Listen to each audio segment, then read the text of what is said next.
Welcome, everyone. I am Cody Gillen from Medical Visual and Cardiovisual, and today's discussion focuses on something that remains deeply relevant in contemporary heart failure care, reducing the risk of sudden cardiac death. Despite significant advances in guideline-directed medical therapy, sudden cardiac death still accounts for a substantial proportion of mortality in HFrEF populations. It's my pleasure to introduce today's featured speaker, Simon Henley, Director of Global Market Growth Defibrillation Solutions from Medtronic.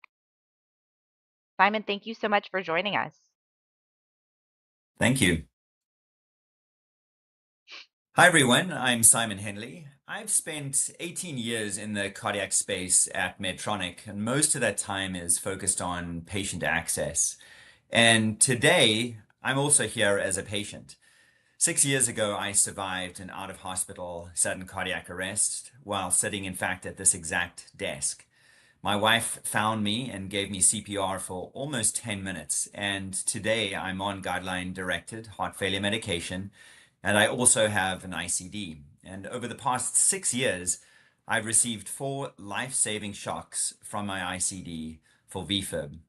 And that combination, medications plus a defibrillator, is really what I'm here to talk about today. Wow, Simon. Simon, you've put together a comprehensive review of this data. I'd love for you to walk us through the evidence and help us understand. Has GDMT truly solved the sudden cardiac death problem? That is, I think, the burning question. We all want to reduce the risk of sudden cardiac death. But there is a question, have pharmaceuticals eradicated that risk? And I think it really hinges on some misconceptions that we've seen in the market, and particularly over the past 5 years. I hear 3 assumptions more and more. The first is that sudden cardiac death is now so rare because GDMT has solved it. The second is that newer drug trials mean that devices are less necessary. And then the third is that ICDs rarely fire or deliver therapy anymore. And my goal isn't necessarily to pick drugs versus devices. It's to show why they solve different problems and why timing and follow-up are so critical. First, the public health reality. Sudden cardiac death remains extremely common. Hundreds of thousands of lives are lost every single year. So even in this era of newer guideline-directed medical therapy, the clinical question isn't really, is sudden cardiac death gone or eradicated? It's who remains at risk and are we protecting them? And so in the next few minutes, I want to cover why sudden cardiac death risk is still meaningful in these HFrEF patients, and then why only defibrillation treats malignant ventricular arrhythmias. And finally, what does the real-world data say about ICD therapies? Now, I'm sure that the majority of you are going to be familiar with these guidelines, and this is the cleanest way to think about it. First, you diagnose with an echo, you initiate guideline-directed medical therapy, you titrate, and then you re-echo. And that re-echo is the gate. If the EF remains below 35% after optimization, that's when we should be asking the question, is this patient still eligible for device therapy? And that could be a CRT device or an ICD. And in real life, the failure point is often not intent. It's the missed re-echo, or the loss to follow-up, or the uncertainty around who owns the handoff. And even with improved therapies, if you think about guideline-directed medical therapies, and specifically some of these newer therapies, sudden cardiac death continues to represent a large portion of mortality in this contemporary HFrEF population, in the order of about 40%.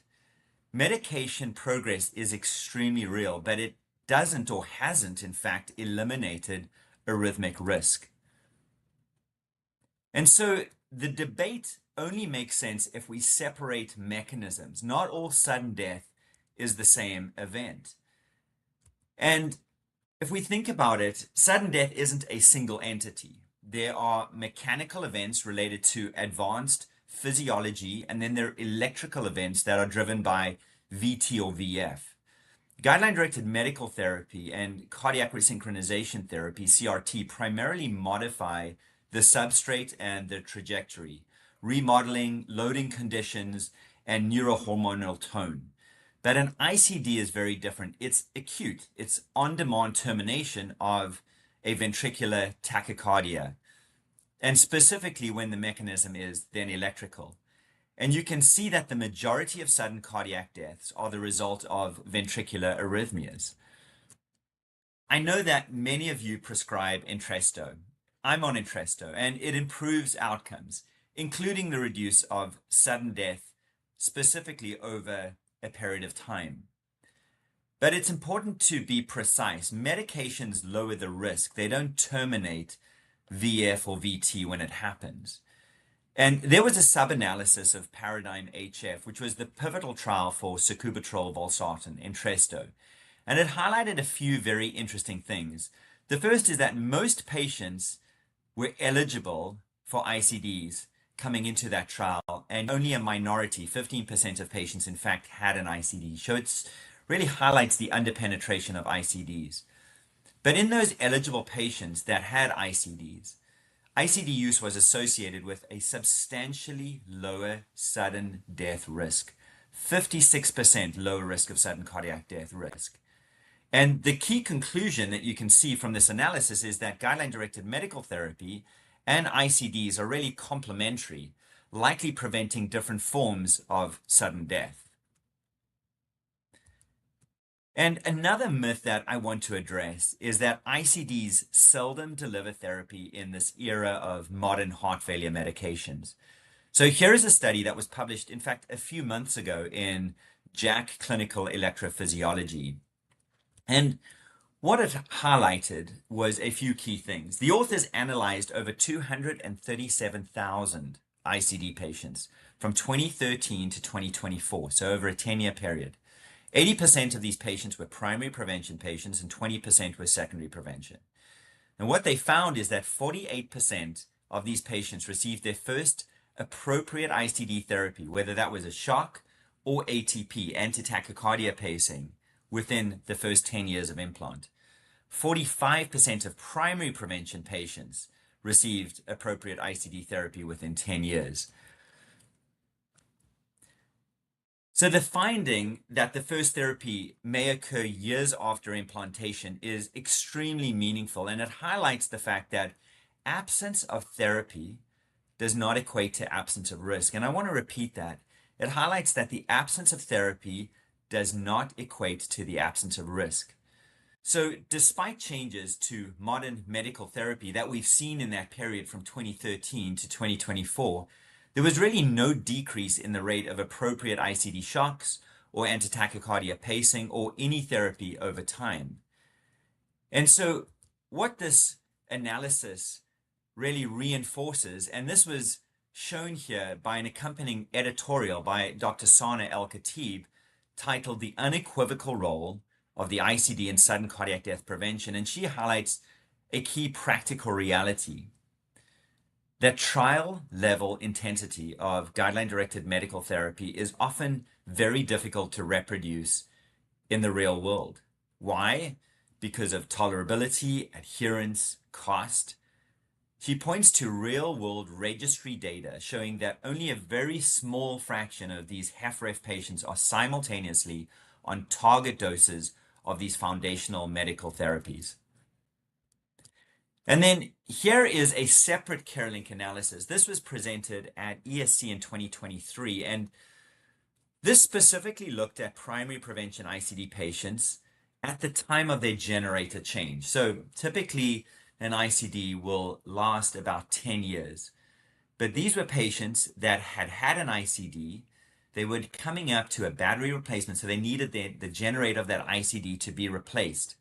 And importantly, these were patients who did not receive therapy from that first device. And what they found is that by 7 years of these patients having that second device, 28% of these patients received their first ICD therapy from that second device. And this is meaningful because it reinforces that message that we just discussed. So no therapy during the first device lifespan doesn't equate to no long-term risk. And arrhythmic risk persists. And generator replacement remains a necessary step to maintain protection against sudden cardiac death over the long term. Even with contemporary care, there's still a major implementation gap in guideline-directed device therapy. I had referenced the Paradigm HF trial earlier. That trial was conducted at sites that have a number of well-established protocols in place. And yet, even at those sites, ICD adoption and penetration was as low as 15%. And so here, when we look at GLIDE-HF, which was an EHR analysis in the United States from 2012 to 2019 of newly device-eligible HFrEF patients, 137,000 patients were indicated, class 1 indication for ICDs or CRTDs. And despite that, only 14% of ICD-eligible patients, in fact, received an ICD. And I think what's striking is that in the same data set, they show that the system is doing other things very reliably. 95% of these patients had an echocardiogram, 92% had prescriptions for beta blockers or an ACE or an ARB therapy. So in other words, the diagnostic and the medication pathways, they are happening, but the device pathway is where patients are potentially being missed.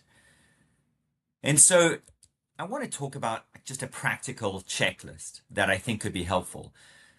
You start with guideline-directed medical therapy, and this is coming back to the guidelines. You titrate aggressively, but safely, and then you schedule that re-echo. Typically, that's done between 3 to 6 months. And then if the EF remains below 35, that really triggers an EP consult or a device discussion. So if you take one thing away from my discussion today, it's to make the re-echo and the device conversation a default workflow step, not an optional one. I'm grateful for modern heart failure medications. They lower long-term risk. But when VT or VF happens, an ICD is what can save a life in real time. The opportunity, I think, really revolves around workflow. Re-echo, reassess, don't miss the device conversation when the EF is low. Thanks very much.